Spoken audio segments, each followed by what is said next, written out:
Okay, I'm going to split this chapter in half. It's kind of a long chapter. So let's go ahead and get started. We're talking about alcohol today. The majority of people worldwide drink alcoholic beverages. Of course, there are some exceptions. Islamic countries uh, don't drink alcohol because of Quranic law. As long as they're in their home country, usually they won't. They don't drink any alcohol. It's illegal in most Muslim countries. But when they're outside uh, when they're outside their home country, a lot of times they will drink alcohol. As interesting as that is, China's alcohol consumption has doubled since they have started making more money, since they became a capitalistic country. India's alcohol consumption has increased 50%. 23% of English boys and 27% of English girls, 15 to 16, were drunk 3 times or more in the past month. If you're wondering what the legal age is in England, it is 18. So individuals that are 15 or 16 years old cannot drink unless they're accompanied by an adult and the adult buys them alcohol. They can't drink in pubs, but they can drink in restaurants, and they can only drink beer. Russian men consume the equivalent of 6 to 7 bottles of vodka per capita per year. 75,000 alcoholics are homeless in Japan out of a total of 100,000 homeless people in Japan. Around the world, more than 2 million people died due to alcohol last year. Approximately 10% of all diseases and injuries around the world were a direct result of alcohol abuse. Last month, at least 126 million Americans, that's 52% of all Americans 12 years and older, had at least one beer, one glass of wine, or one cocktail. 16 million of these in this group are considered heavy drinkers. More than two-thirds of the 11 million American college students at four-year colleges had one drink, and more than two-thirds of those drinkers had 5 or more drinks on at least one occasion in the past year. And if you look at the picture, this is a beer bong, and they pour beer into this funnel, and everyone drinks as much beer as comes down the tube. As you can see, this guy's got quite a bit more to go. And so does this guy. This guy's, I don't know. Anyway, beer bong. About 6.2% of 8th grade students, 18.5% of 10th grade students, and 30% of 12th grade students have been drunk in the United States. And that is a very young man drinking a 16-ounce beer. Yesterday, about $250 million was spent at bars, restaurants, and liquor stores for alcoholic beverages in the United States. That's an average, of course, now that we're in COVID-19. With the pandemic, this is probably not nearly as true as it is on most days when we're not under a pandemic. Yesterday, 7,500 brides and grooms were toasted with champagne in the United States. 25 to 30% of all hospital admissions in the United States were due to direct or indirect medical complications from alcohol. This is always irritating to those of us who have worked in medicine, being called down to the emergency room, and there you go. This guy is an alcoholic, and they found him out on the street, passed out, and now you have to take care of him, and he throws up all over your shoes. Not the most fun thing in the whole wide world. About half the murder victims and half the murderers in the United States were drinking alcohol at the time of their crime. More than half of the rapes that occurred in the United States involved alcohol. This is not really, that's a mock-up. That's not really somebody that's dead. And this is from a movie, so it's not real either. About half of American adults have a close family member who has or has had alcoholism. In the United States, 2,700,000 crime victims reported that the offender had been drinking alcohol prior to committing the crime. Every year, alcohol abuse and addiction cost businesses, the judicial system, medical facilities in the United States more than $184 billion, or more than $638 for every man, woman, and child in the United States. Just because of alcohol. Everybody gets to pay $638 because people can't hold their liquor. Alcohol may be as old as civilized man. Evidence of fermented beverages have been found in China that are at least 9,000 years old. A beer recipe was found in ancient Mesopotamia that dates back 7,400 years. Alcohol has been used as a reward for the pyramid builders as food, grain-enriched beer. This was known as mead in England. As a cure-all, laudanum, of course, was alcohol mixed with opium. Sacrament in both the Jewish and Christian religions. Alcohol is used as a sacrament. Water substitute with a contaminated water supply in Europe. People certainly can't drink the water, so they have to drink some form of alcoholic beverage, usually beer or wine. Social lubricant, wherever and whenever it is used as a tranquilizer for whoever uses it, and as a source of taxes. It's especially heavily taxed in the United States and in Europe. When we were stationed in Germany, the Germans liked to get gifts of alcohol because it was so expensive to buy it on the economy for Germans to buy it. But as Americans, we had class 6 stores and we could buy it relatively cheap. And of course, if you gave it to your landlord, then your landlord was really, really, really, really happy. Throughout history, alcohol has been banned for its negative effects on its users. 2,650 years ago, alcohol was banned in China. 2,500 years ago, alcohol was banned by select Buddhist sects. The ban continues to this day. The gin epidemic found 20 million gallons of gin being manufactured per year. This was in Europe. The death toll was enormous, especially in England. It was controlled by heavy taxing in 1751, which reduced consumption and probably saved England from sinking into the Atlantic Ocean. Prohibition in the United States with Title 18 Amendment was ratified by 46 states out of 48 states by 1920. Iowa was the 32nd state to ratify the amendment. Arizona was the 12th state to ratify the amendment.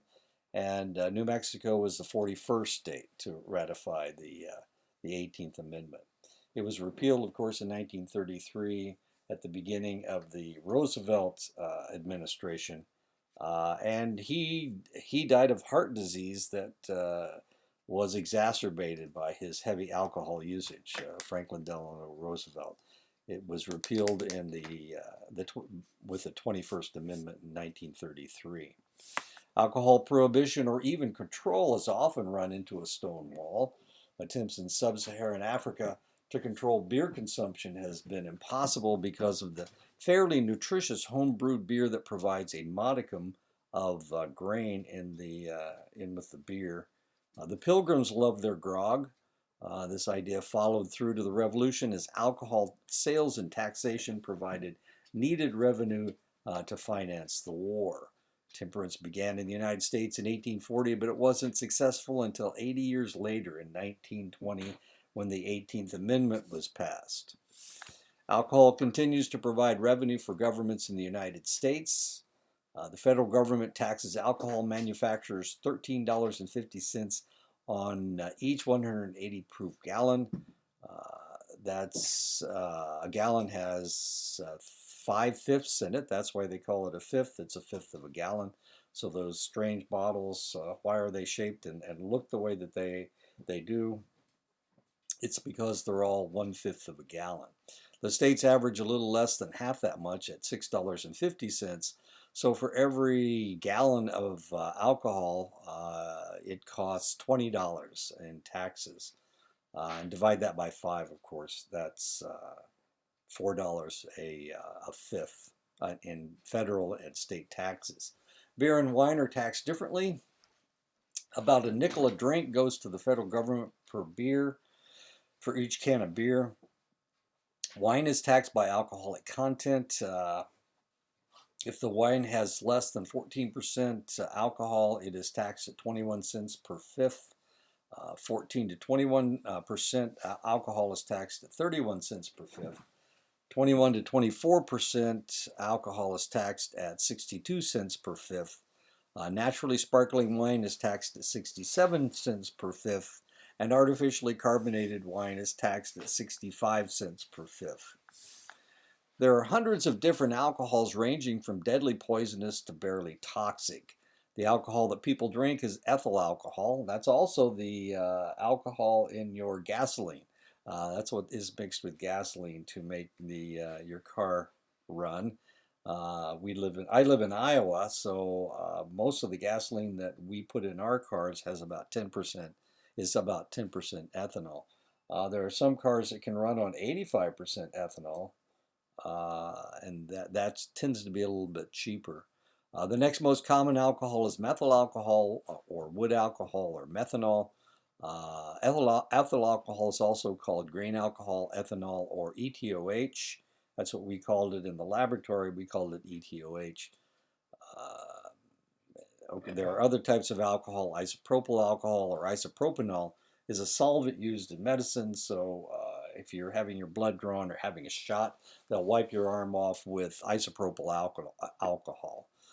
Butyl alcohol or butanol is used in industrial processing.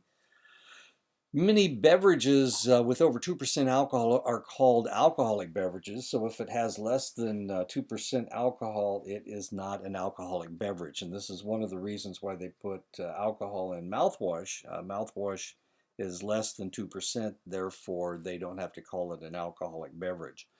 All alcoholic beverages contain ethanol, but may acquire the other alcohols in the production process. Hopefully not very much of the others, because some of the others are highly poisonous.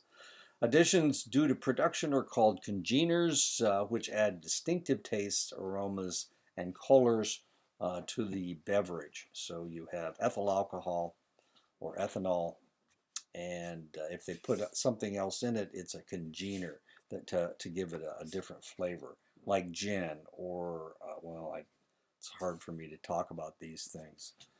Congeners may be acids, aldehydes, esters, ketones, phenols, or tannins. Some beverages add a number of congeners. Whiskey and brandy have the most, while beer and vodka have the least. Vodka is almost pure alcohol, and it has very few additives in it. Sometimes they'll put, what do they make, cherry vodka or pineapple? I guess they make all different types of flavors. It's kind of like... It's kind of like Crystal Light. There's a lot of different flavors, but that's additives. The more congener in the beverage, the more severe the hangover. So that's something you need to think about. If it tastes like alcohol, you're probably not going to have nearly as bad a hangover as if you are drinking something that has a really strange flavor to it.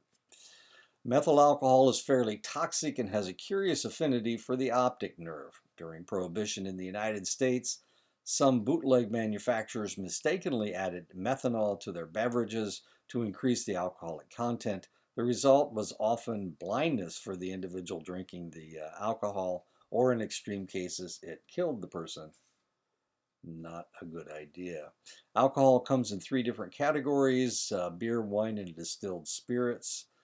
Beer is produced when grain ferments. Usually the grain that they are fermenting is barley or wheat. In Japan, they make a rice beer, I don't know, but it's just that's the way it's made. Wine is produced when fruit ferments. Usually it's grapes, but wine can also be made out of plums or peaches. Distilled spirits are made from fermented grains. Whiskey is 40 to 50% alcohol. Tubers, like potatoes, that's how you make vodka out of potatoes, and it's about 75% alcohol. You can make distilled spirits out of fruit. That's what schnapps is, and that's what palinka is. Palinka is a Hungarian drink. That's about 40 to 50% alcohol. You can make it out of vegetables or any other plant. Absinthe is made out of wormwood. Tequila and mezcal are made out of the agave plant. The agave plant, you guys have seen the agave plant. It grows in the desert. But if you pull all the leaves off, I guess they're leaves anyway, the spikes off of it, the middle of the agave plant is this pineapple-shaped structure. It's about the size of a pineapple as well. Well, that's the agave fruit, and that's what they make the tequila and the mezcal out of.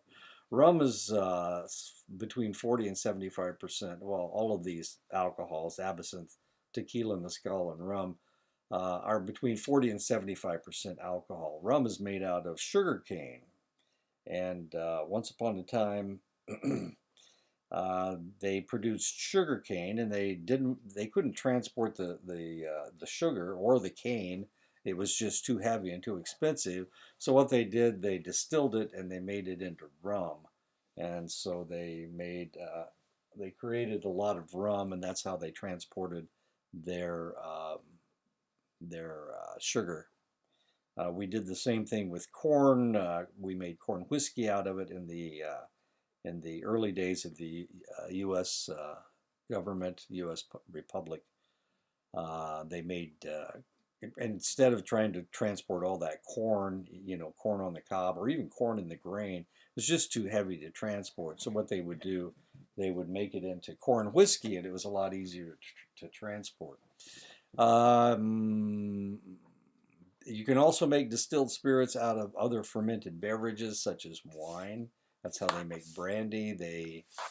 Brandy is distilled wine. So they take the wine, they boil it, and it condenses, and then they make the brandy. Not exactly sure why they do that. Okay, anyway, so there you go. This is beer, and these are distilled spirits, and this is wine.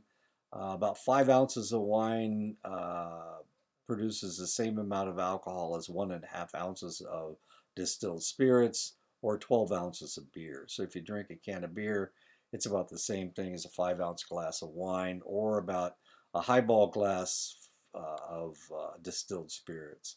It has about 1.5 ounces in it. They contain the same amount of alcohol.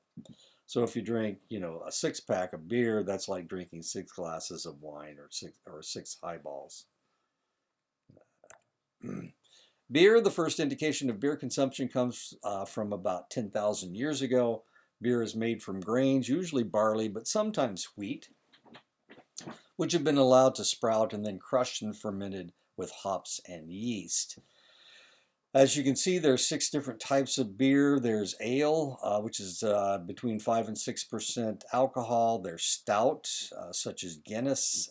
Porter is another type of beer. Malt liquor, like Colt 45 or Mickey's or Old English 800. It's about 6 to 9% alcohol. Lager beers, that's what most of the beers in the United States are lager beers.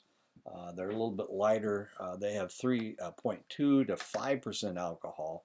Budweiser, Coors, and Miller are all lager beers. We also have some Bock beers in the United States. Bock beers are a bit more bitter than lager beers, and that's one of the reasons why lagers are so popular, because the flavor is a little bit less bitter. The Bock beer, German beers are. If you go to Germany and drink their beer, it's a lot more bitter than American beer is. Hudepol, Schaenling, and Michelob Amber Bock are all Bock beers. Schaenling and Hudepol beer are beers you find on the East Coast, and Michelob, of course, is a Milwaukee beer. So lager beers, you have lager beers and you have Bock beers. These are the most popular: Budweiser, Coors, and Miller, and then the Bock beers. Wine is a fermented beverage from a fruit or grain. Most people think of wine as coming from grapes, but it can also be processed from rice, peaches, or plums. American wines tend to be stronger than European wines. American wines have between 12 to 14% alcohol. European wines only contain between 8 and 12% alcohol. And one of the reasons for this is that the Europeans, when they make wine, they can't drink the water over there because the water's contaminated, and they've been contaminating their water for an extended length of time. Uh, so, yeah, we're not, well, this is what civilization does. They use their waterways as sewers, and so then they contaminate it. So the Germans and the French and the Italians, those guys have can't drink the water, so they drink wine. But it's not nearly as strong a wine as we have in the United States. Fortified wines have alcohol added and have between 17 and 21% alcohol. Wine coolers contain juice and have around 6% alcohol, so it's about half of the alcohol in American wines, or just a little bit less than European wines. Distilled spirits are alcoholic beverages that go through a distilling process, a distillation process concentrating the substance into ethyl alcohol. These spirits are almost always stronger than beer or wine. When this process was developed in Europe, the number of alcoholics on the continent exploded. When the immigrants came to the United States, they found it cheaper to transport the sugar as rum and their corn as whiskey, as I said before. Alcoholism has been very high in the United States since colonial days. Europeans tend to drink much more alcohol than people in the United States. Americans drink 95 liters of beer per capita and 20 liters of wine. And the Germans drink 131 liters of beer per capita and 22 liters of wine. The Brits drink 103 liters of beer per capita and 13 liters of wine. The French drink 40 liters of beer per capita and 60 liters of wine. And the Italians drink 103 liters of beer per capita and 59 liters of wine. So as you can see, just about everybody drinks a lot more than we do in the United States. But that may be because of Prohibition. It changed the drinking pattern of people in the United States. Alcohol is absorbed all along the gastrointestinal tract. It's absorbed in the stomach, the small intestine, and the colon. In men, 10 to 20% of the alcohol is absorbed by the stomach, whereas women absorb no alcohol in their stomachs. Most of the men's alcohol and almost all of the women's alcohol is absorbed through capillaries in the wall of the small intestines. And this is one of the reasons why it takes, once you start drinking alcohol, it takes you about an hour before it starts really affecting you, 60 to 90 minutes. And the reason is because it goes into the stomach. It really all depends on how much is in your stomach. If there's nothing in your stomach, then your stomach will empty out in about 20 minutes. But if there's something in your stomach, like especially fatty foods, it's going to take anywhere from 2 hours to 4 hours for your stomach to empty. And of course, most of the alcohol is absorbed in your small intestine, especially if you're a man. So you can start drinking, and you can drink fairly heavily for about an hour before you even start feeling drunk. You will start processing some of the alcohol in your stomach if you're a male, but if you're a female, all bets are off. Most of the men's alcohol, okay, we already talked about that. Because of the different processing of alcohol for males and females, a woman who consumes the same amount of alcohol and weighs the same amount as a man will still maintain 30% more alcohol in her bloodstream because it's all being taken in. None of it none of it is processed until it gets into her small intestines. So all the alcohol, whereas males will get rid of some of the alcohol in their stomachs, and that doesn't get them drunk. Women have to wait until it empties into their small intestines. Women have a greater problem than men because women have a lower percentage of body water to dilute the alcohol. Women have less alcohol dehydrogenase in their stomachs to break down the alcohol. Women's hormonal fluctuations can make them more or less susceptible to alcohol's effects. Women absorb more alcohol during their premenstrual period than in other times during their cycle. Alcohol does greater damage to women than men. Female alcoholics have a death rate 50 to 100 times higher than male alcoholics. The alcohol that is absorbed into the bloodstream is partially metabolized by the liver. The alcohol that is not metabolized by the liver moves easily through the capillary walls and can enter any organ or tissue because the molecules are quite small. It is water soluble, but it's also lipid soluble, lipophilic, hydrophilic, and lipophilic. Alcohol will steadily cross the placental barrier and pass into the fetus's bloodstream. And of course, this is one of the reasons why a pregnant woman should not be drinking anytime during her pregnancy. She needs to be very, very careful, especially when the brain is developing. The brain develops throughout the gestation period, but it especially develops in the first 8 weeks of pregnancy, the first 2 months. After imbibing, the individual will have the highest concentration of alcohol 60 to 90 minutes after the last drink.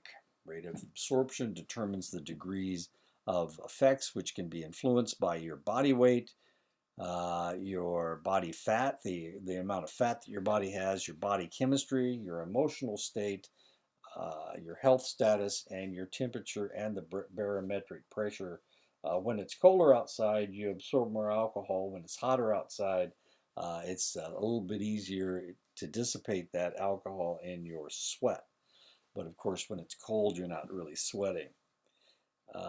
If you're unhealthy, if you're sick, then alcohol will have a greater effect on you because your body is not functioning at the highest level. It's really weird. Sometimes you'll see really big guys with a lot of fat. They can drink a lot of alcohol, but then you'll see these little bitty skinny guys, and they'll be able to drink, or they'll be able to keep up with these really big fat guys. And the reason is because they have their body metabolism is so much higher. These little bitty guys with this really fast metabolism, they can their bodies will dissipate the alcohol a lot faster, so they can drink a lot more alcohol, and it causes them a lot more trouble. So the bigger you are, the more alcohol you can drink, but also the faster your metabolism is, the more alcohol you can drink without getting drunk. Absorption and drunkenness can be increased by increasing the volume or rate of drinking. The faster you drink, the faster you're going to get drunk. Drinking on an empty stomach, because the alcohol will empty into your small intestine faster. If there's nothing else in your stomach, fluids will empty out of your stomach in about 20 minutes to an hour. If there's something else in your stomach, of course, your stomach has to process it, and it takes a lot longer for your stomach to empty. If you use high-level alcohol percentage drinks, such as hard liquors, such as vodka or gin or tequila, these are all have high levels of alcohol in them.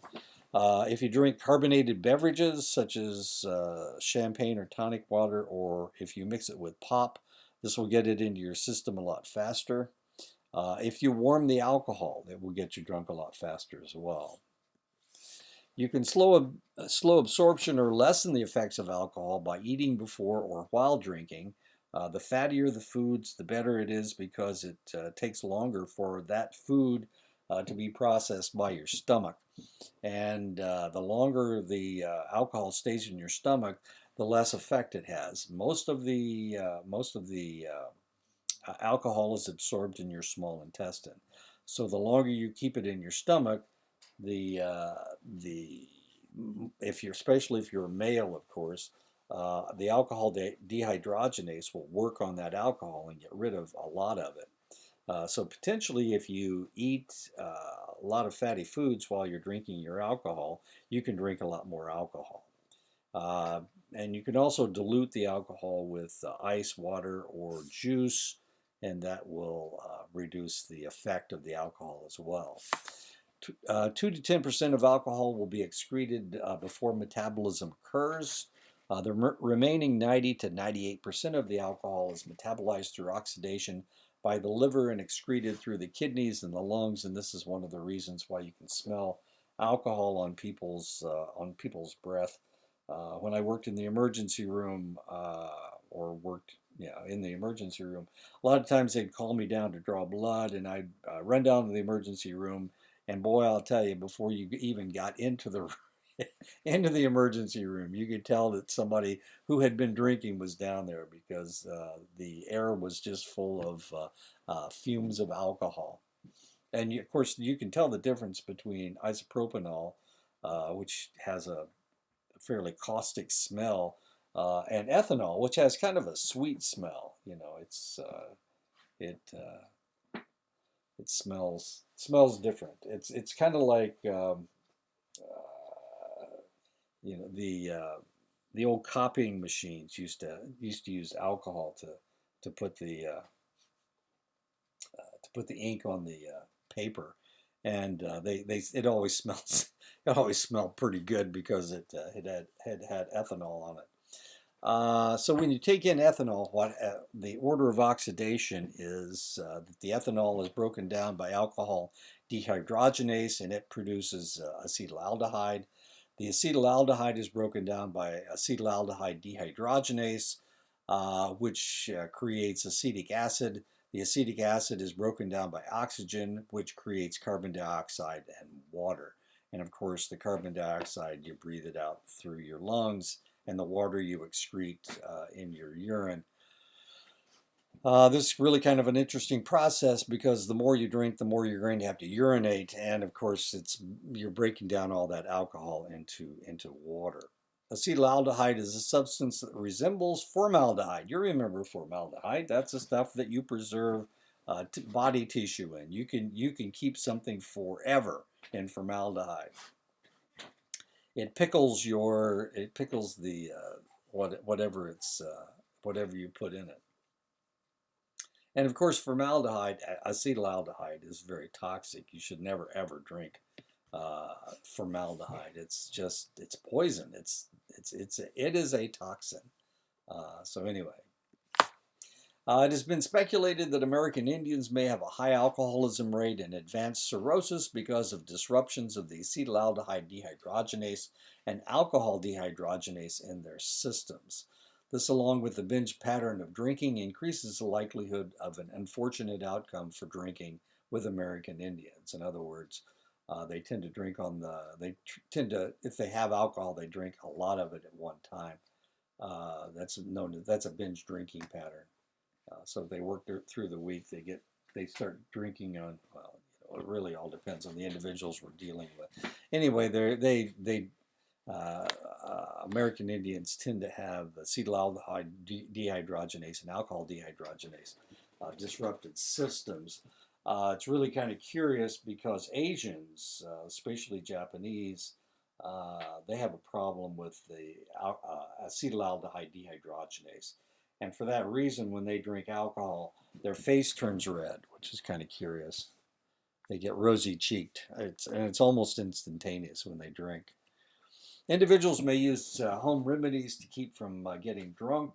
Aspirin inhibits metabolism of alcohol, and when used as a prophylactic to lessen the possibility of a hangover, actually it causes the individual to become drunk faster, but they will use it so they won't have a hangover.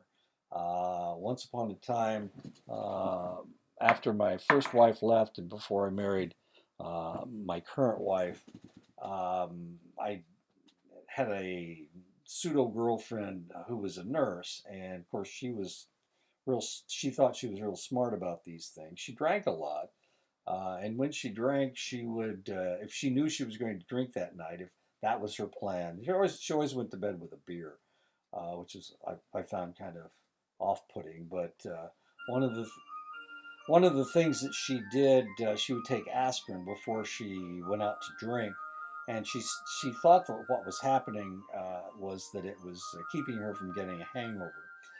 But the reality is, of course, if you take aspirin, it's a blood thinner. And so eventually she was drinking, 3 or 4 times a week. She was going out and partying 3 or 4 times a week and taking her aspirin. And what she was doing was she was thinning her blood. Her brother was in Vietnam. This is during the Vietnam War. Her brother was in Vietnam, and she always wanted to donate blood just in case her, how people think. Geez, if my brother needs blood, I sure don't want him to have to suffer. So she was always donated blood. Well, eventually she got to the point where she couldn't donate blood anymore because she was so anemic. And the other problem she had was that her periods became prolonged because her blood was so thin that she had prolonged periods. So it was really kind of interesting. I call her my pseudo girlfriend because I really didn't have that much to do with her, but she would talk to me. I'm one of those people that people talk to. Anyway, she'd tell me about all the problems she was having. That was always quite entertaining, as you can imagine. Anyway, she started having prolonged periods. Her periods eventually became almost as long as the periods in between. So your period is however long it is. Hers became longer and longer and longer until she was in her period longer than she was out of her period. As weird as that is. And eventually, of course, when she realized that she was bleeding so much that she had become anemic, she looked at her life and decided to not take aspirin anymore. And since she wasn't taking aspirin, she was starting to have hangover problems, so she cut way down on her drinking. I didn't really have anything to do with it, but that's what happened. The reality is that blood is metabolized by the body at a fairly steady rate. 1 ounce, about 1.5 drinks, is metabolized about every 3 hours. So it's going to take you, if you're drinking a beer, if you drink a can of beer, it's going to take you 3 hours to get rid of that alcohol so that you're perfectly sober. If you drink 2 beers, it's going to take you 6 hours to get rid of it. If you drink a 6 pack, that's 6 beers, it's going to take you 18 hours to get rid of all that alcohol out of your system. It takes about 20 minutes before the alcohol has passed into the intestines and has started to affect the brain. And this really all depends on whatever else is in your stomach, of course.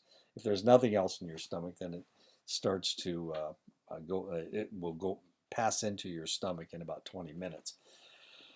In most states, a blood alcohol level of 0.08 is considered legal intoxication. For truck drivers, it's half that level, and pilots, it is 1/4 of that level. In other words, it's 0.02 for pilots and 0.04 for truck drivers. In England, the legal limit is 0.04. In Norway, the legal limit is 0.10, which is a little bit higher than we have in the United States. But in Norway, if you get caught, if you get a drunk driving charge, they will take your driver's license away for the rest of your life. In other words, you're not able to drive ever, certainly not in Norway. The rest of Europe is about 0.025. Australia's legal limit is 0.05. And you wonder, gee, many Christmas, these guys can't even drink a whole beer. How in the world do they, so why are they such serious alcoholics? Well, the reality is they have a lot of public transportation. So they don't drive, or if they do drive, they certainly don't drive after they've been drinking because they would lose their licenses and not be able to drive. Germany is really kind of interesting. When we were living there from 79 to 82, people would study for years to pass the German driver's test. So you would take driver's education for, it's like going to high school to taking the driving course in Germany. Anyway, it'd take them for a while to get the driver's license. So people really didn't start driving until they were adults. They were in their 20s before they started driving. It's not in the United States where everybody starts driving at 15, everybody gets their license at 16, and everybody, has been driving for 5 years by the time they reach 21. Small amounts of ethyl alcohol or even infrequent bouts of intoxication have little, if no, negative effects. So if you drink 2 or 3 times a month, no big deal, as long as you don't drink to excess on those 3 times. No level of alcohol use is safe for someone who is pregnant, of course.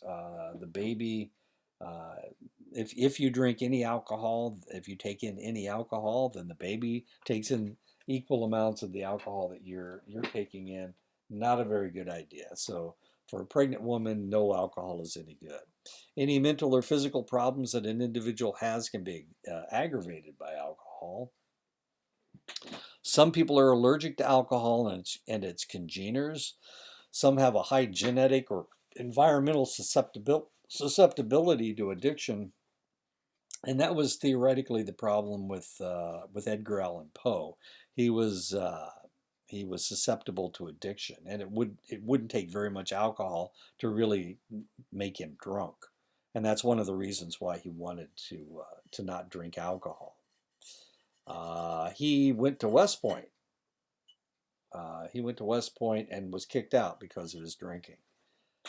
And at that time, if you went to West Point and you got kicked out, then you went into the regular army, and he went into the regular army as a sergeant, and eventually he was removed from the military because of his drunkenness. Some have a history of abuse and addiction. Alcohol increases the probability of breast cancer, as we will talk about in just a minute. Therapeutic uses used as a solvent in medications because it is so fat and water soluble, lipophilic and hydrophilic. It's used as a topical disinfectant, as I said, the isopropanol, but you can use ethanol as a disinfectant as well. We don't because it is, people would drink it. So we use isopropanol. Body rub to reduce fevers, that's usually methanol or isopropanol. As a pain reliever for nerve-related pain. And of course, that would be ethanol that you would consume in one way or another. It can be used to halt premature labor. In hospitals, of course, we don't do that. We use magnesium sulfate to stop labor. But if you're home and a woman starts labor, then you can give her some alcohol. And that should at least slow down the labor, if not stop it completely. Why people drink? They think it tastes good. They want to quench their thirst, to relax muscle tension, to warm themselves up. It dilates blood vessels and increases blood flow to subcutaneous tissue. And this is one of the reasons why, if somebody is a heavy drinker, a lot of times they'll have a red nose, and burst blood vessels in their nose. And that's because they drink to excess. It dilates your blood vessels, and it will burst some of those blood vessels in your nose. So they get that classic red nose, alcoholic's red nose. Red wines are full of antioxidants and work as an anti-inflammatory on the circulatory system. So they say that red wines are good for you. 1 to 2 drinks per day reduces the incidence of heart disease and plaque buildup. It has an anti-inflammatory effect, as we said before. It increases your HDL. It changes the interaction of the lipoproteins from LDL to HDL. It decreases tension. These effects are even true in most serious alcoholics. These people die from or with enlarged hearts, cirrhotic livers, and damaged brains. Health benefits of alcohol in viable women. Drinking increases the effects of estrogen on bone loss, giving them higher bone mass. So if somebody is susceptible to osteoporosis, then by drinking alcohol, you can actually increase the thickness of your bones. And this is especially true of women of Asian and women who are white. They are more susceptible to osteoporosis. 1 to 2 drinks per day lowers the risk of stroke. Heavy drinking actually increases the possibility of stroke. So 1 to 2 drinks per day, you're okay. Anything over that, and you've got a problem. It can add to relaxation and decrease the time it takes to go to sleep. As I said, my pseudo girlfriend would go to bed with a beer. And she said it helped her go to sleep, and not going to argue that point. Alcohol reduces REM sleep and decreases dreaming, making the individual feel less rested the next day. Can be a problem. Chronic drinking of alcohol increases the risk of sleep apnea. Not everybody has the same psychological effect with alcohol. It can depend on the environment that it's used in, the mood of the individual prior to drinking, the general psychological makeup of the user. It tends to lower your inhibitions. It increases your self-confidence. It promotes sociability. It calms people. It relaxes people. It sedates people. It reduces their tension. I haven't only been drunk about 3 times in my life. I haven't had a drink since 1976. But every time I drank, I would get depressed, and I always thought, well, this is kind of silly. Why in the world would I do something that makes me feel bad? So I'm not a very good drinker, I guess. My body is kind of upside down, I guess. For someone lonely, depressed, angry, or suicidal, alcohol acts as a depressant. Uh-oh, that's me. I must be lonely, depressed, angry, or suicidal. It deepens negative emotions with disinhibiting effects. It makes you verbally aggressive, makes some people physically aggressive, and some people become violent when they drink. When I was in college, I lived in a dormitory, and there was this one guy at the end of the hall, and he was fine most of the time. And if he drank beer, he was okay. But if he drank gin, my goodness, he just became insane. He would one time he ripped off uh, what is that the handhold on the door on the stairs. He just ripped it off and he ran it like uh, as if it were a lance, and he stuck it through the door. It was one of those had wired glass on it, and he just stuck it right through there. It's really insane. And his roommate would have to not really fight him, but he would have to control him, and it was just the most bizarre thing in the world. We certainly didn't want him to drink any more gin, but you know, he liked the taste of it, so it was kind of a problem. Even low to moderate doses can impair judgment when driving and result in vehicular crashes.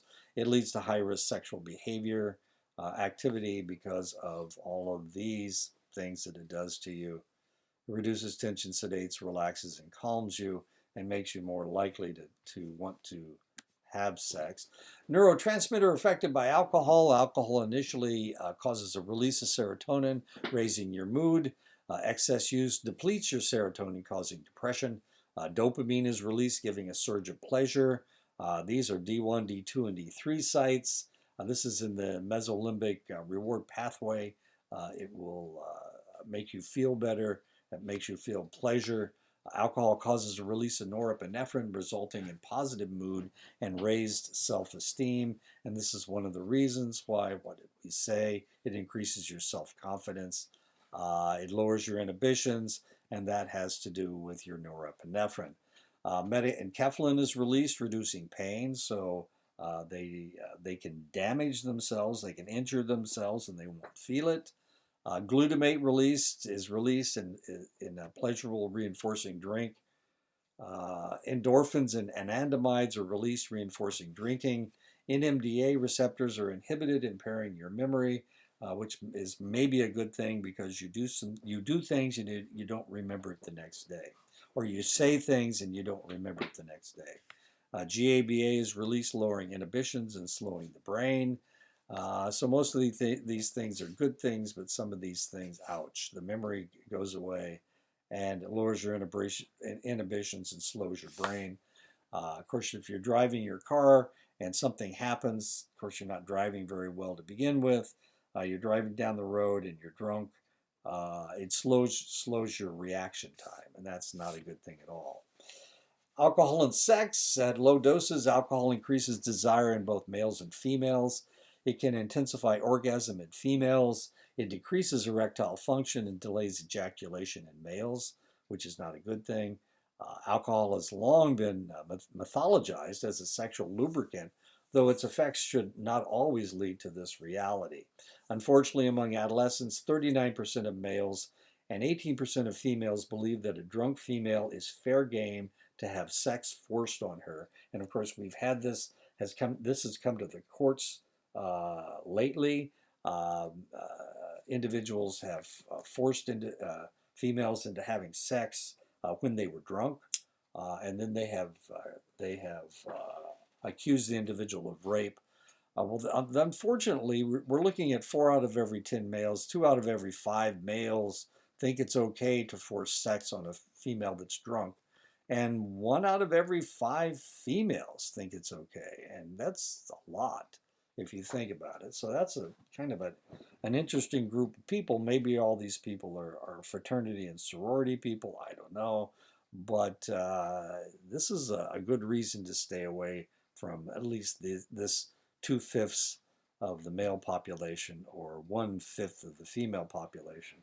So if somebody goes to a party and you've got a girlfriend who is supposed to keep to watch your back, if she's one of these 1 out of every 5 females that believes it's okay to have sex with a drunk female, she's not going to watch your back. She's going to let whatever happen. And of course, 2 out of every 5 males, if you're around these predatory males, then everybody's in bad shape. High blood alcohol levels can cause intoxication, but experienced drinkers can mask the effects of alcohol for a brief period. Binge drinking is consuming 5 or more drinks in one sitting for males and 4 or more drinks in one sitting for a female. 44% of college students admit to being binge drinkers. 21% of college students admit to binging frequently. Binge drinkers between 21 and 25 average 18 binges a year. That's 1.5 every month. Binge drinkers between 18 and 20, and these guys are drinking, even though it's illegal in the United States for somebody under the age of 21 to drink. They're still binging 15 times a year. That's 1.25 times per year. Many for 1.25 binges per month. For many people who drink frequently, 5 drinks will not get them drunk. They can drink a 6-pack and it still doesn't affect them. When I was in the service, the very first time we ever dealt with an alcoholic individual, we were trying to sober these 2 people up. It was really kind of an interesting situation. It was a male and female. It was a couple. They weren't married, but he was 21 and she was 20, and they would drink a case of beer a night. And this was every night.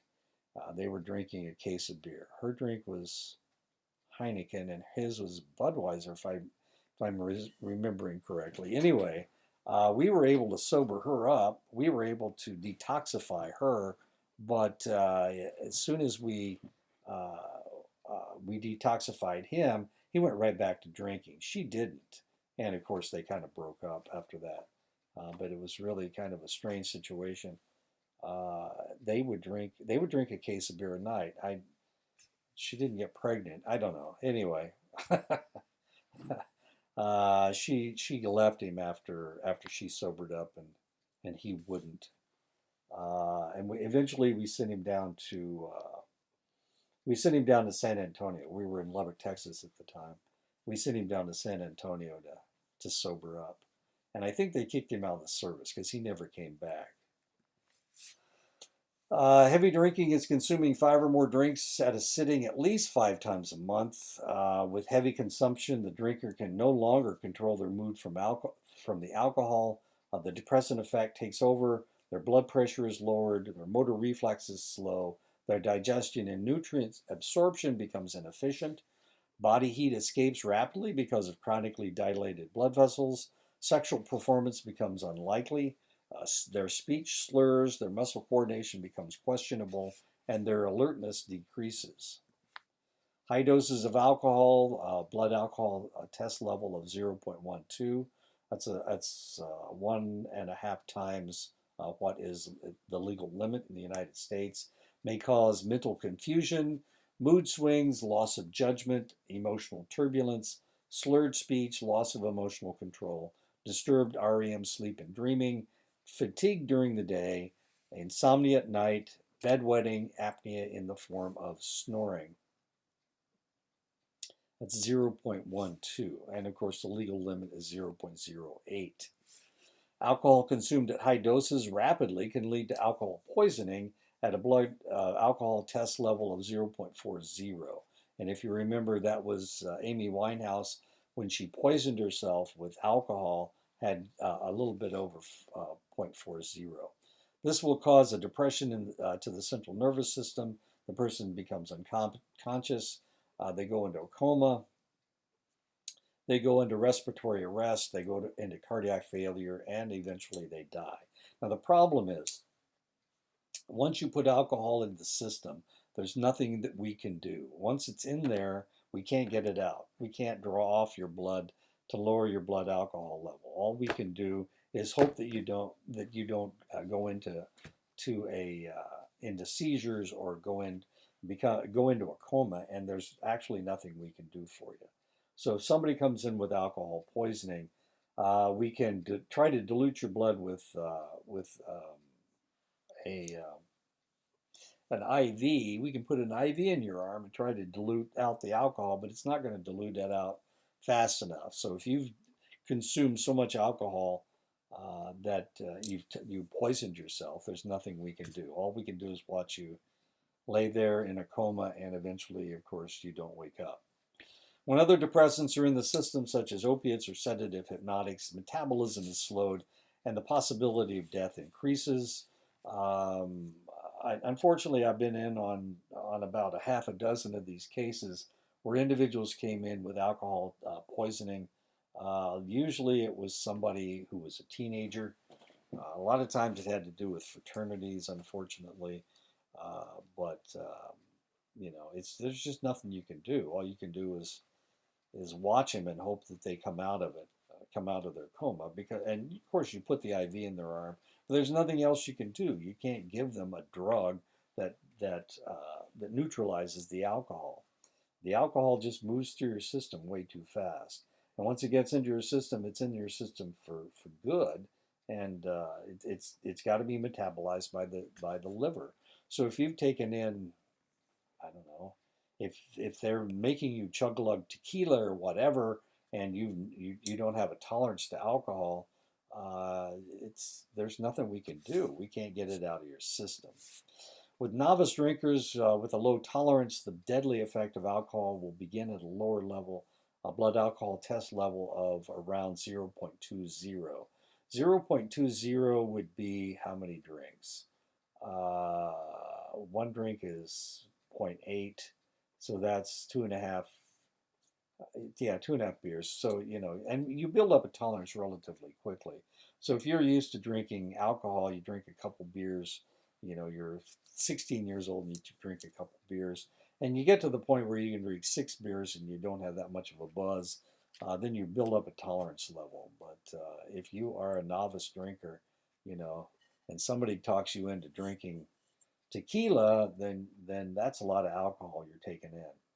Respiration severely will slow. The abuser goes into a semi-conscious state.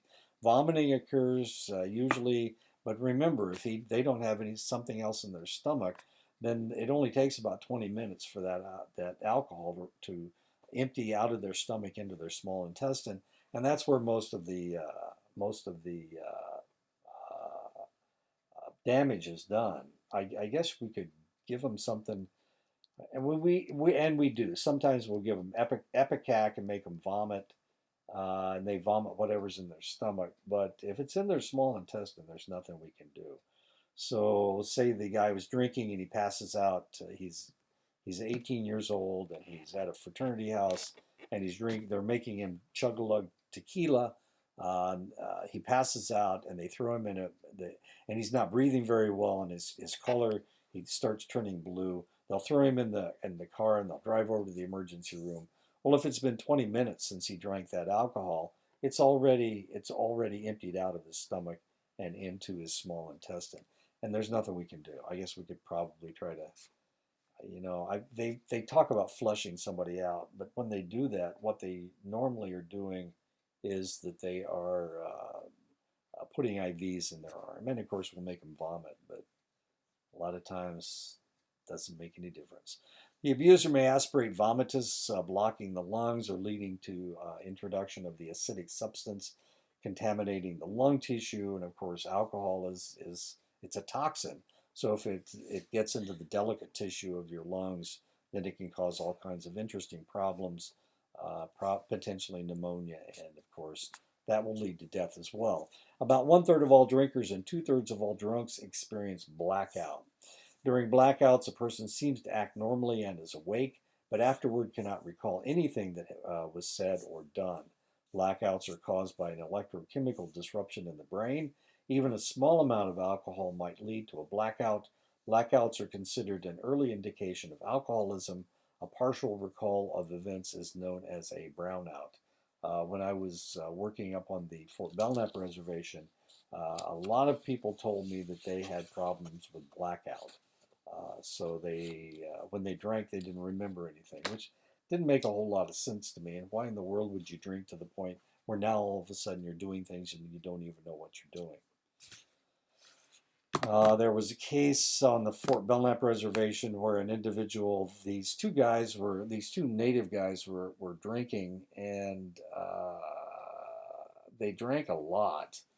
And one guy beat up the other guy, and he threw him in the dumpster, and he left him there he thought he killed him, and so he dumped him in the dumpster, got in his car, and he headed to his grandparents' house. And the crazy thing is, the temperature was below zero.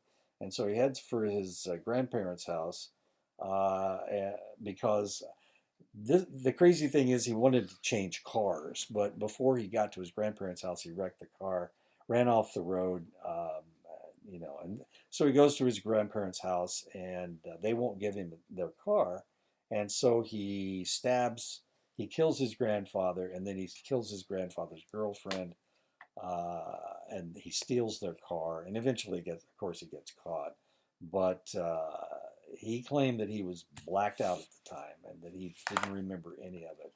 So he did all these crazy things, theoretically, and he was unconscious at the time, according to him. But of course, he's in jail forever, so we won't worry about him. Researchers have found several explanations for blackouts. The EEGs of individuals who black out show a dampening of the P3 and the P300 brain waves. Women who have suffered a sexual trauma at an early age were more likely to drink and were more likely to black out when they did drink. Researchers have found that alcohol greatly disrupts the activity of the CA1 region of the hippocampus.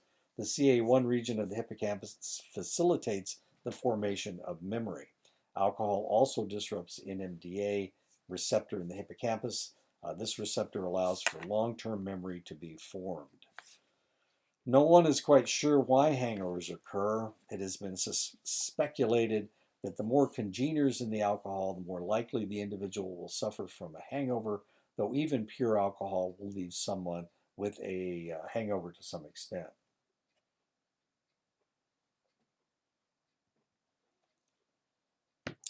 Alcohol does irritate the stomach lining, and this might contribute to the intestinal symptoms.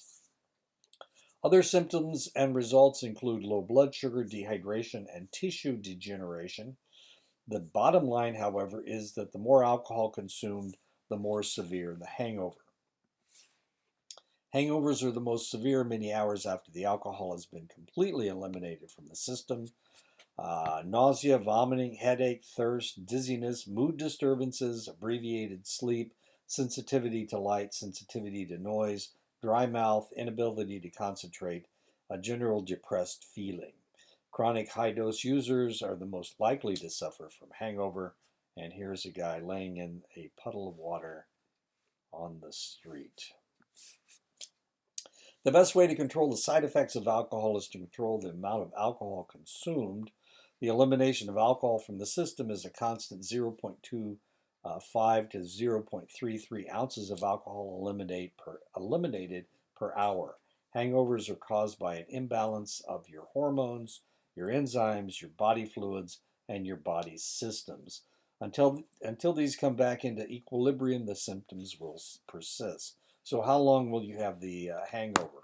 The next morning, for 6 to 8 hours. Maybe it'll last all day. It all really depends on how fast your body can recover. Body fluids and sugar levels can be replaced with fruit juices. Analgesics can reduce the headache pain. Nothing works on your hormones. Nothing works on your body systems. Nothing works on enzymes. Recovery can only come with time and rest. Tylenol should be avoided because it can do additional liver damage when alcohol is present in the system. So, in order to get rid of the alcohol, your liver has to work overtime. If you try to use Tylenol to take care of your headache, the Tylenol is also destructive to your liver. So you're doing double damage to your liver and you need to stay away from it. Chronic alcohol usage does more damage to the entire neurochemistry and cellular system of the body than any other psychoactive substance. And this is what a cirrhotic liver looks like. Cirrhosis. Cirrhosis means brown. It means tawny. This is what a liver normally looks like. It's kind of pink.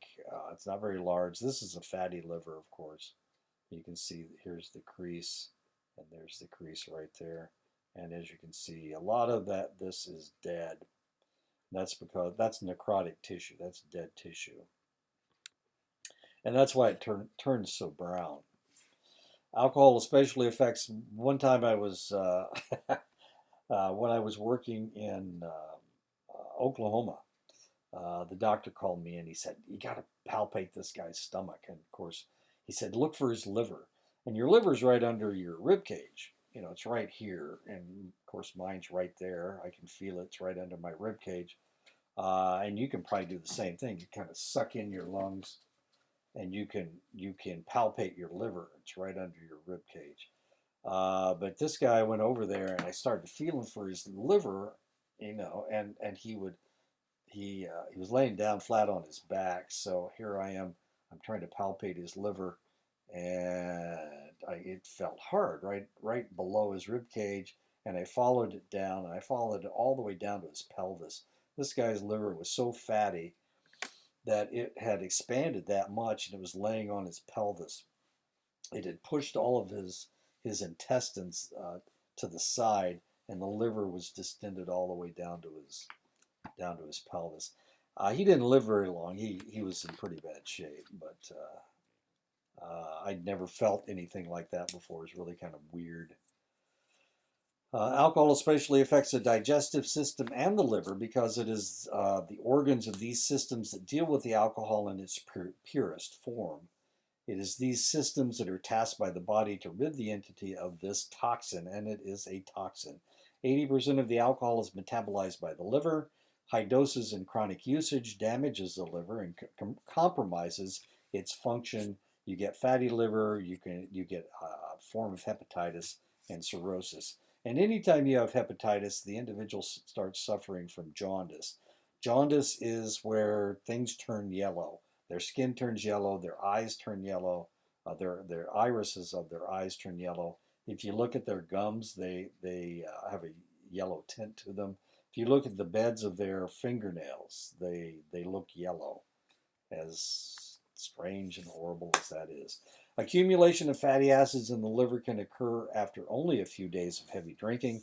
While abstinence will reduce the accumulated fat, constant abuse can lead to fatty livers. About 20% of alcoholics and heavy drinkers will develop fatty livers. Fatty liver is just one possible outcome. 10 to 25% of heavy drinkers develop alcoholic hepatitis. Hepatitis is an inflammation of the liver which can result in formation of scar tissue or fibrosis, cell death, that's necrosis, and damage to membranes. This condition is characterized, as I said before, by jaundice, turning yellow, liver enlargement, like this guy had, tenderness and pain. He never complained about tenderness and pain, but he certainly had an enlarged liver, and by golly, when I drew his blood, it was almost orange. It was so yellow.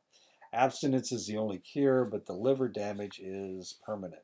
Once a cell in your liver is gone, it is gone, and it will not come back. When heavy drinking leads to excessive fibrosis and necrosis, the condition is referred to as cirrhosis. And as I said before, cirrhosis just means tawny or brown. Cirrhosis is the leading cause of death among alcoholics. 12,000 Americans die every year from cirrhosis. The cirrhosis is not only caused by the alcohol, but the metabolites of the alcohol that are actually more toxic than the alcohol, the free radicals and the acetaldehyde. Remember, acetaldehyde pickles your liver. And in essence, that's exactly what is taking place. You're putting you're putting alcohol in your system, which is a toxin in itself. But when you break it down, it breaks down into an even more dangerous substance. This stuff is a poison. Oh, I didn't finish. Wait a minute.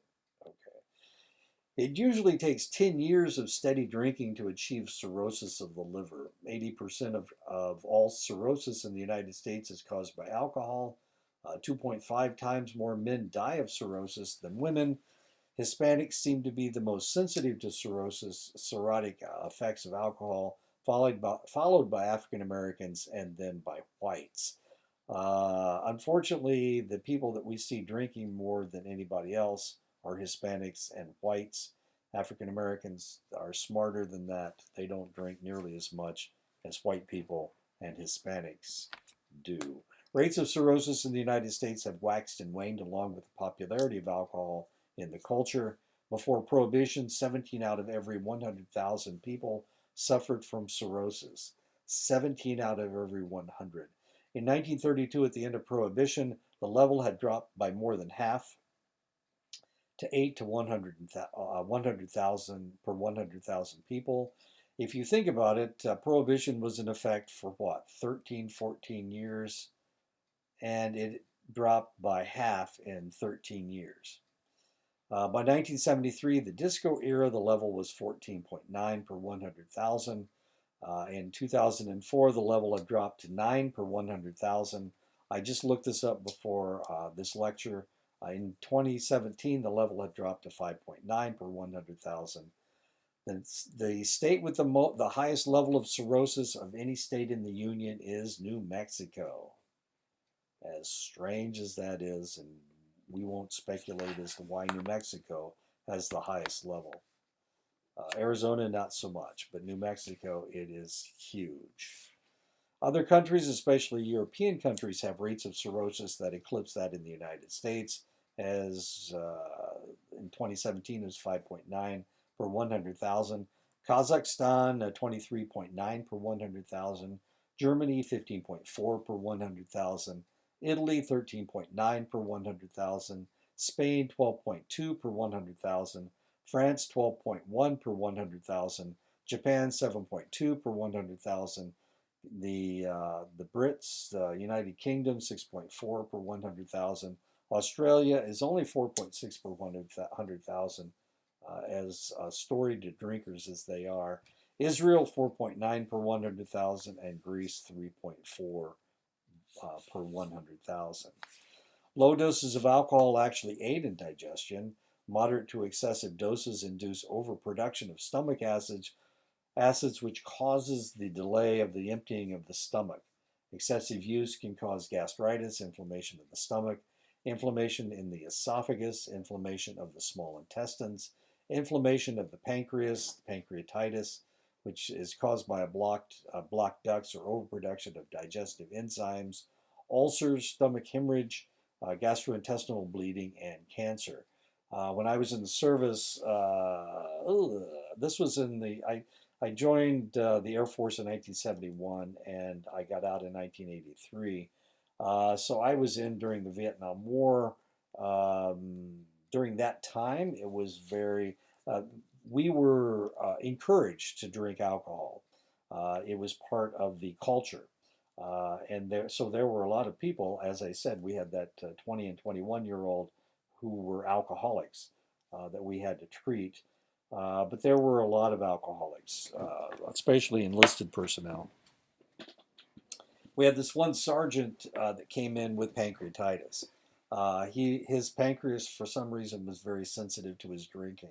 And we kept telling him to stop drinking and stop drinking. And finally, the pancreatitis got so bad that we didn't, there was nothing else we could do. So we just sent him down to San Antonio.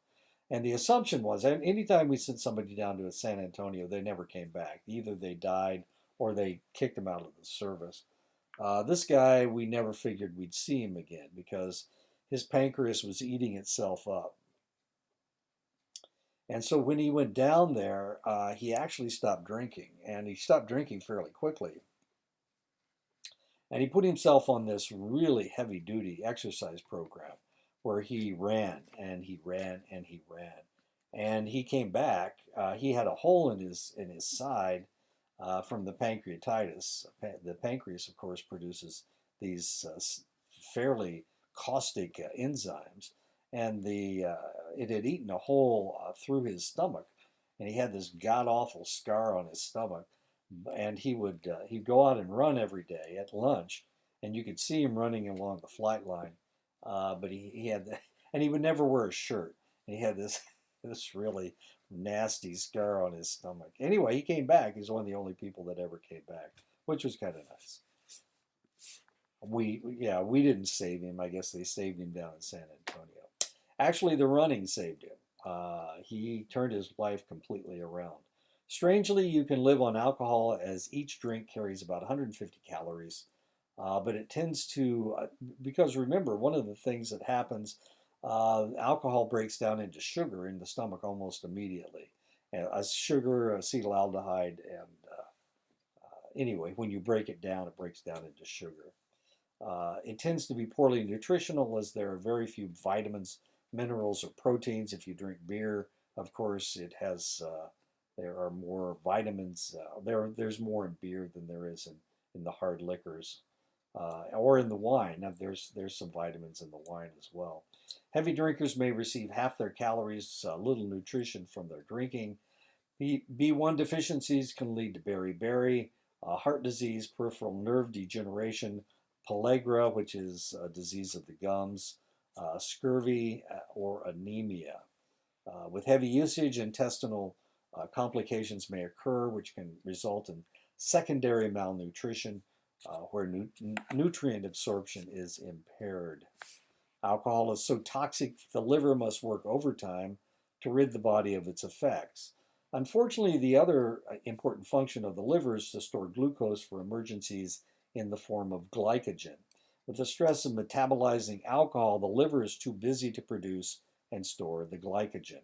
Because of this, alcoholics may suffer from hypoglycemia, especially if they are drinking their sustenance. In other words, if they are not taking in any other nutrients, they're just drinking. When I was in the service, we had an anesthetist who was an alcoholic, and she and her husband would drink. For breakfast, they would drink screwdrivers, and for lunch, they would drink Bloody Marys. So they got a little bit of tomato juice, or a little bit of orange juice, a little bit of tomato juice, and then all night they would drink martinis, and that was all they drank and ate. Sometimes she would have a sandwich or something, but she was really kind of strange. You could always smell the alcohol on her breath. So she'd always bring the patients out from surgery, and if you were in there to draw blood from the patient, you could always smell the alcohol on her breath.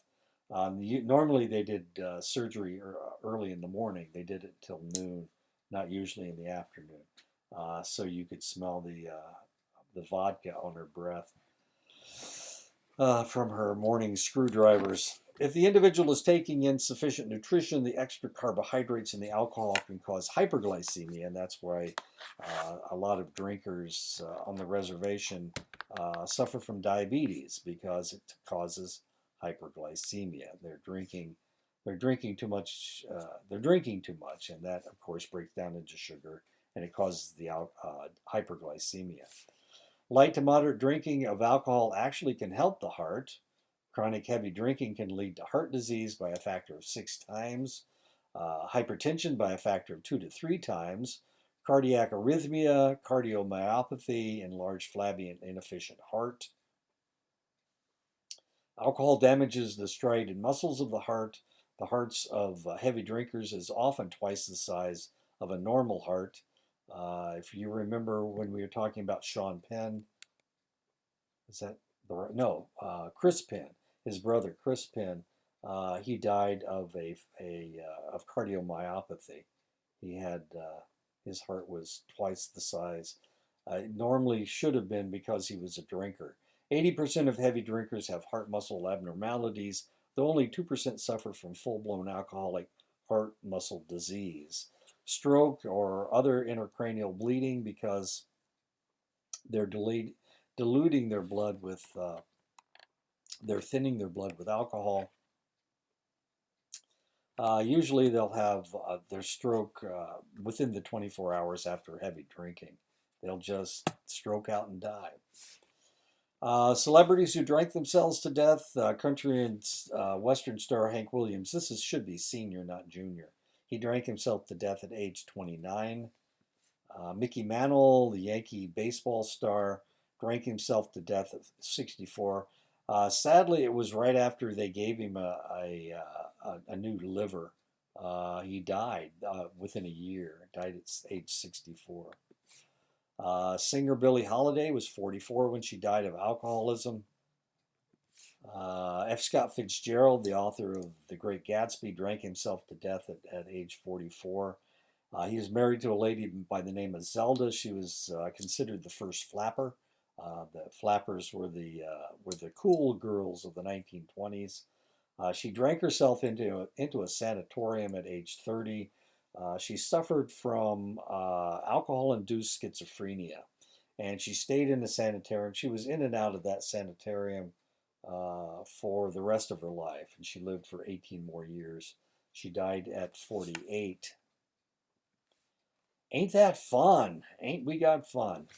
Richard Burton was a famous actor, and he married Elizabeth Taylor twice. He died at age 59 from a lifetime of heavy drinking. Errol Flynn was a famous actor of the late 30s and 40s. He died in the early 1950s of alcoholism at the age of 50. He was from Tasmania, which is a small island south of Australia. So he had an English/Australian accent. Truman Capote was the author of In Cold Blood and the subject of the movie Breakfast at Tiffany's. The male actor in that is supposed to be Truman Capote. He died of alcoholism at age 60. Jack Kerouac was an author from the 1950s and one of the original beat writers, like the beat poets in the early 50s. Allen Ginsberg was another one. He wrote the 50s classic On the Road, which was real popular. He died of alcoholism at age 47. English singer Amy Winehouse died of alcohol poisoning at age 27 in 2011.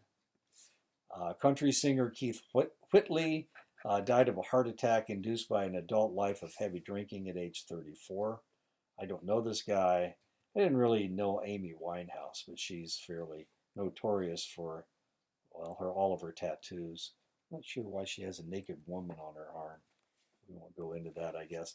Vern Troyer, who played Mini-Me in the Austin Power movies, committed suicide by ingesting copious amounts of vodka and tequila at age 49.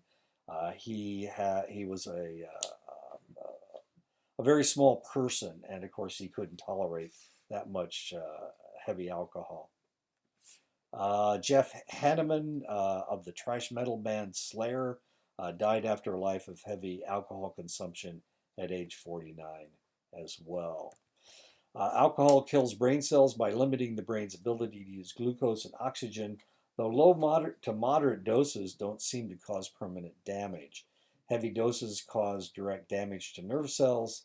Malnutrition caused by alcohol will not only damage brain cells, but brain chemistry as well. Brain atrophy has been documented in up to 100% of alcoholic autopsies. Dementia is a result of prolonged heavy drinking as well.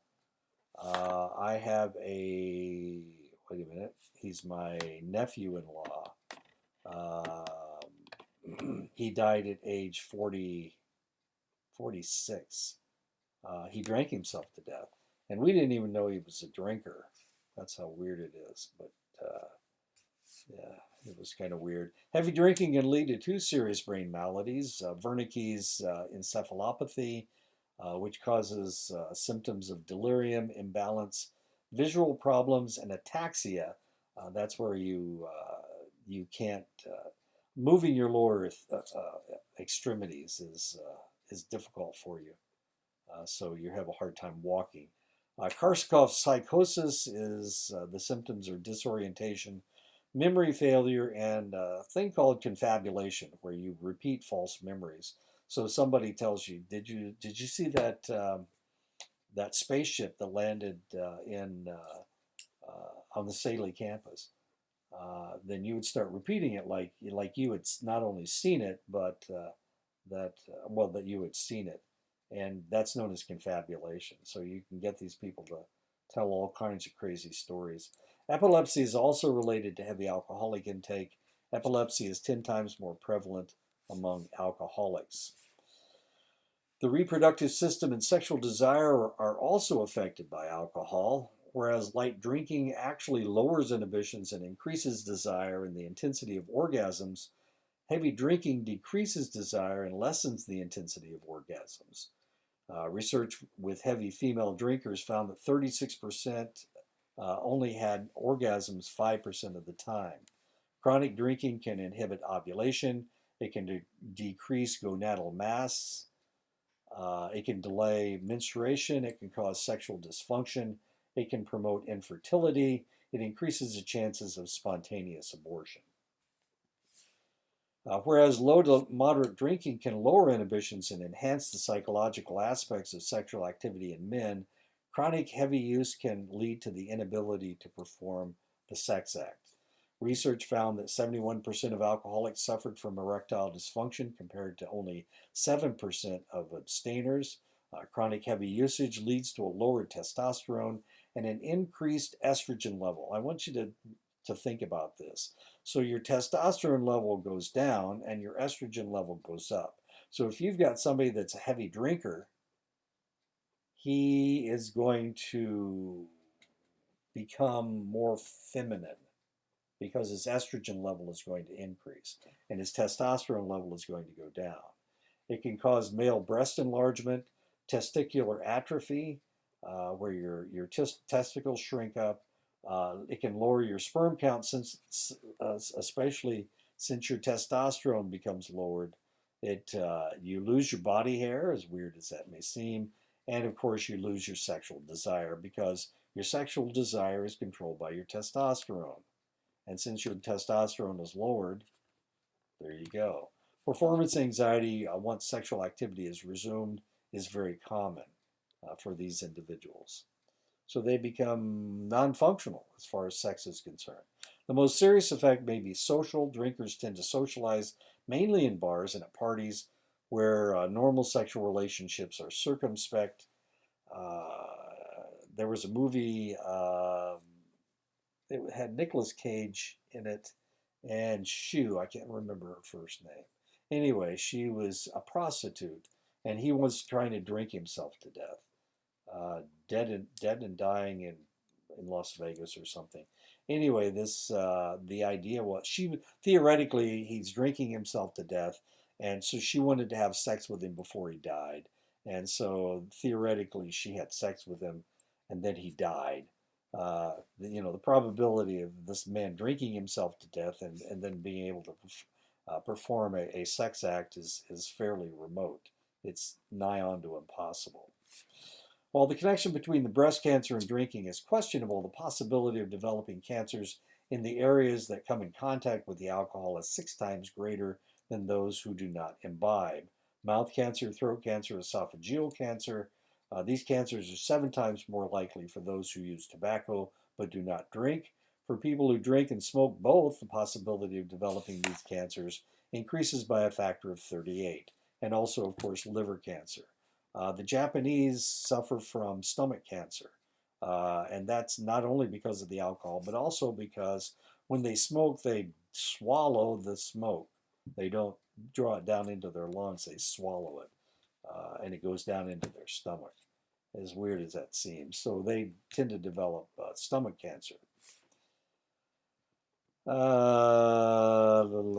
a second. That's where I'm going to go. Okay. Alcohol leaches minerals from the body, leading to a greater risk of fracture. Myopathy, muscle inflammation can be caused by chronically imbalanced electrolytes due to alcohol consumption.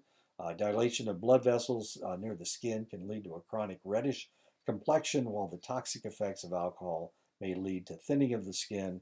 Acne rosacea, psoriasis, eczema, and facial edema. Eczema is caused by the skin drying out, so you have flaky skin.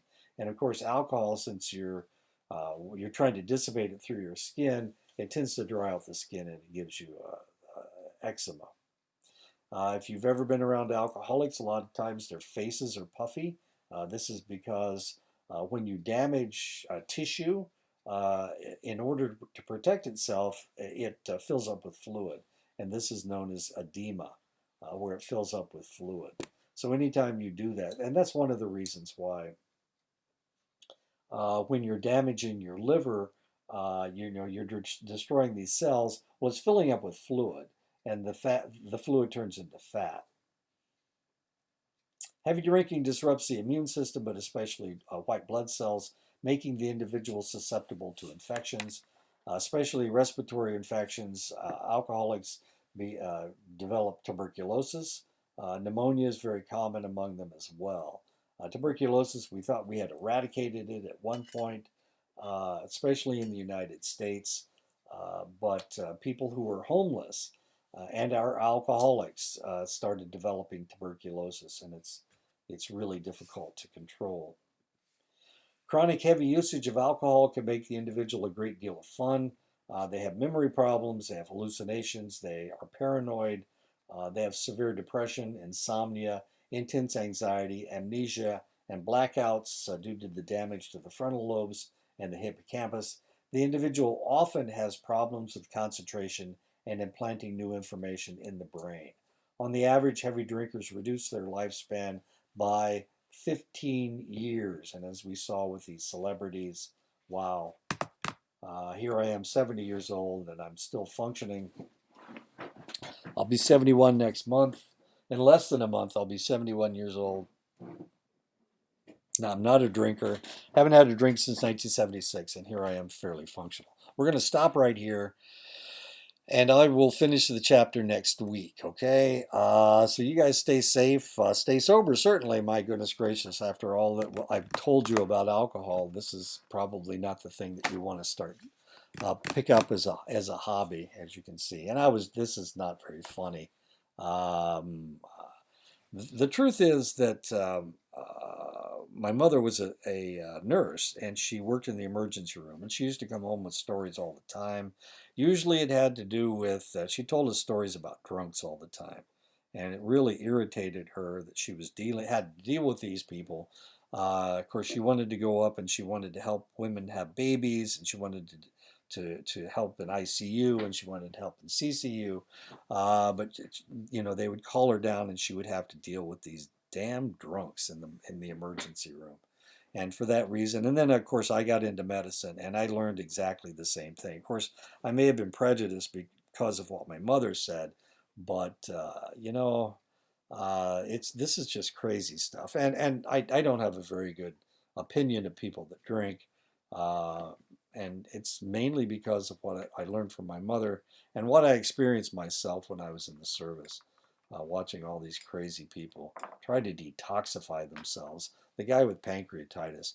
We had a guy that he came he was in ICU and he was bleeding to death.